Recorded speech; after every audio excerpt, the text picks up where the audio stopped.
Billy dan Soli, ditulis oleh Eka Yuliati dan Hansa Dewi Karima. Wah, mana yang Billy dan mana yang Soli ya?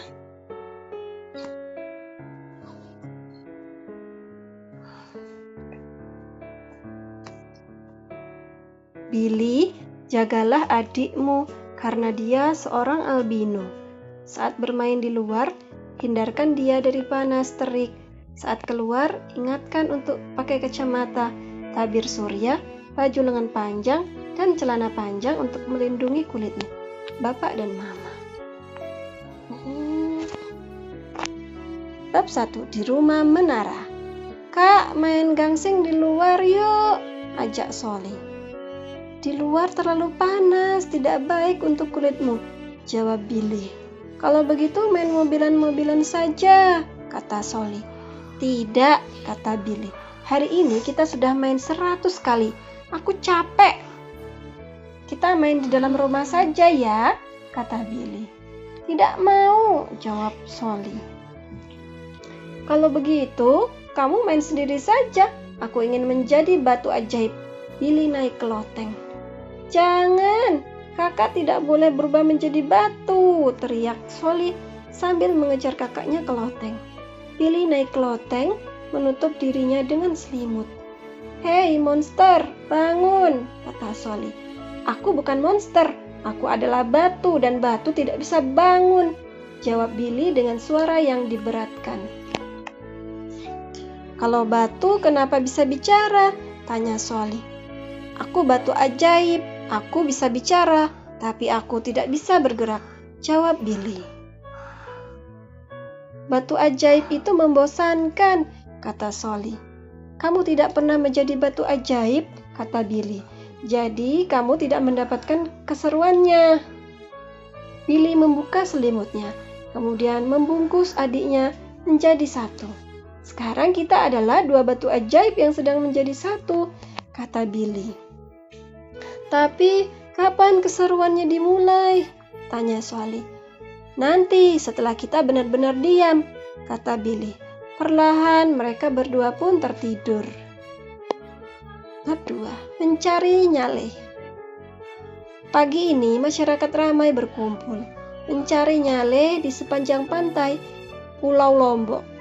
Nyale adalah cacing laut yang hanya muncul setahun sekali.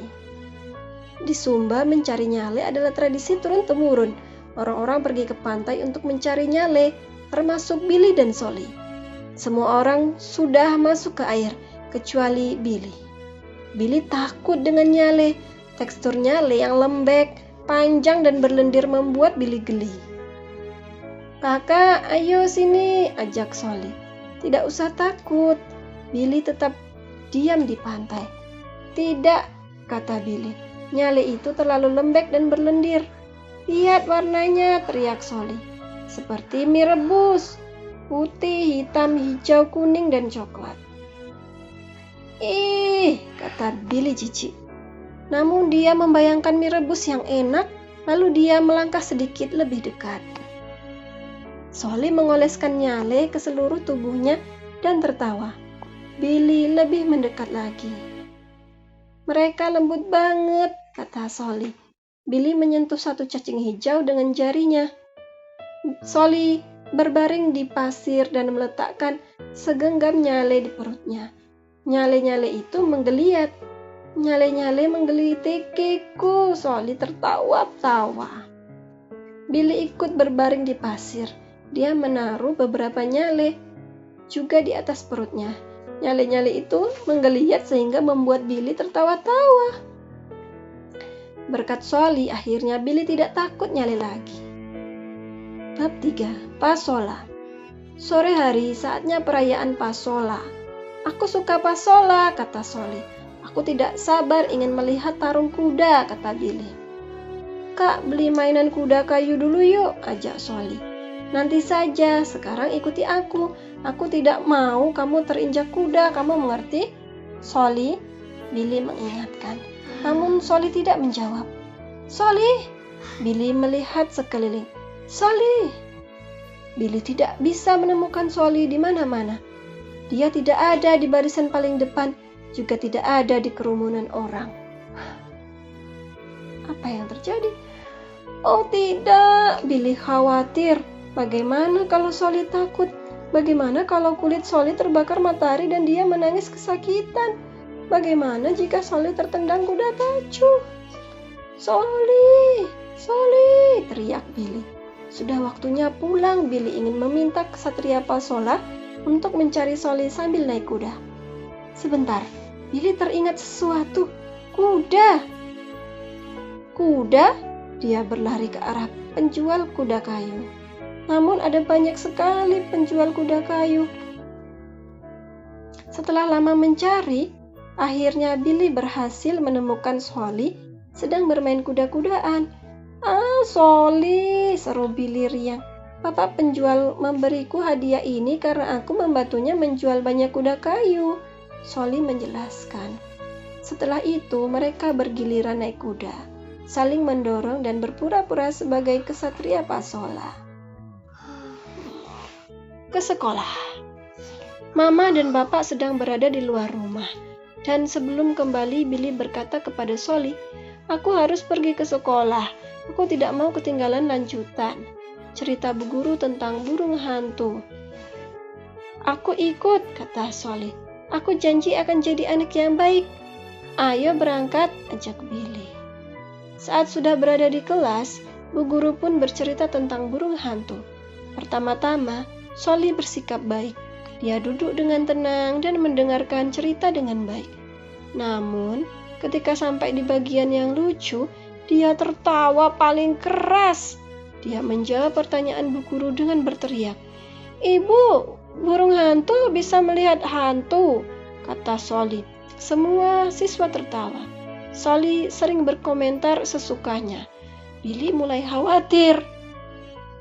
"Solly, ikut saya keluar yuk," kata Bu Guru. Billy makin khawatir. "Tolong bantu merapikan sandal dan sepatu, mau?" Solly mengangguk penuh semangat.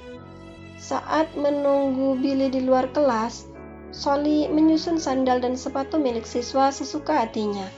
Bukannya rapi, malah berantakan. Mana? Waktu istirahat tiba, semua siswa pun bingung mencari sandal mereka. Sandal tidak bagus dijemur di matahari. Jadi aku pindahkan saja ke tempat yang tidak panas, kata Solly kepada Bu Guru saat istirahat. Bu Guru tersenyum sambil menggeleng-geleng. Katanya, "Billy, pulanglah lebih dulu." Dengan terpaksa, Billy mengajak Solly pulang. "Sekarang aku tidak bisa mendengarkan lanjutan ceritanya," kata Billy. "Aku tidak akan pernah tahu bagaimana akhir ceritanya." "Kakak marah denganku?" tanya Solly. "Tidak, kamu sudah melakukan yang terbaik. Aku hanya sedih jika tidak mendengar akhir cerita," jawab Billy. Solly merasa bersalah. Dia pun berniat ingin menghibur Billy. Burung hantu melihat hantu. Solly membuka cerita dengan ekspresi lucu. Burung hantu teriak minta tolong. Suaranya lebih seram dari hantu. Malah hantu jadi takut dan kabur. Billy tertawa. "Apakah ceritaku bagus?" tanya Solly. "Bagus banget, bahkan lebih seru dari cerita Bu Guru," kata Billy. "Ayo bikin cerita baru lagi tentang naga." "Oke," jawab Solly. Belis. Belis adalah mas kawin dalam tradisi pernikahan di Sumba. Di belakang rumah Billy dan Solly terdapat banyak sekali binatang yang akan dijadikan belis untuk pernikahan tante mereka. Di situ apa? Mas kawin. Apa itu? Binatang. "Pasti ada 20 binatang," kata Billy. "Salah, ada puluhan, ratus binatang. Ayo hitung," kata Solly. "Mana ada puluhan ratus?" "Puluhan ratus," jawab Billy. Mereka berdua berlari keluar. 1, 2, 3. Mereka terus berlompatan ke punggung-punggung kambing. Menyenangkan sekali untuk mereka, tetapi tidak untuk binatang-binatang itu. Kambing menginjak ekor babi, babi menabrak kuda, dan kuda-kuda berlarian berputar-putar. "Oh tidak, mereka kabur," kata Billy. Kita dalam masalah besar kalau tidak bisa menangkap mereka kembali. Aku tahu, kita pura-pura jadi tanaman, seru Soli. Ayo kita jongkok dan diam, supaya binatang-binatang itu datang untuk memakan kita. Lalu kita tangkap kembali. Mereka berjongkok dengan sabar, suasana perlahan-lahan kembali tenang. Babi-babi sudah mulai kembali. Billy dan Soli tersenyum. Seekor kambing mendekati dan mengendus mereka, berdua bergiliran. Mereka menahan napas dan tawa. 2 ekor kambing menggigit daunan di kepala mereka. Mereka berdua tertawa kecil. 5 ekor anak kambing datang bersamaan menggigiti daun-daun dan telinga mereka geli sekali. Mereka tidak tahan lalu tertawa sambil berguling-guling di tanah. Kambing-kambing masih saja memakan daunan di tubuh mereka. 2 semak kecil, Soli dan Billy, berlari dan tertawa. Kambing-kambing mengejar mereka. Mek, mek, riuh sekali. Bapak dan Mama yang sibuk di dapur mendengar keriuhan di belakang rumah dan melihat apa yang sedang terjadi di sana. Jangan khawatir, Mama dan Bapak, kata Billy. Kambing-kambing itu tadi melarikan diri untuk mencari makan di luar, tetapi kami berhasil menangkap mereka semua. Mereka siap menjadi belis untuk pernikahan Bibi Santi. Dan Billy dan Soli tertawa sambil membawa pulang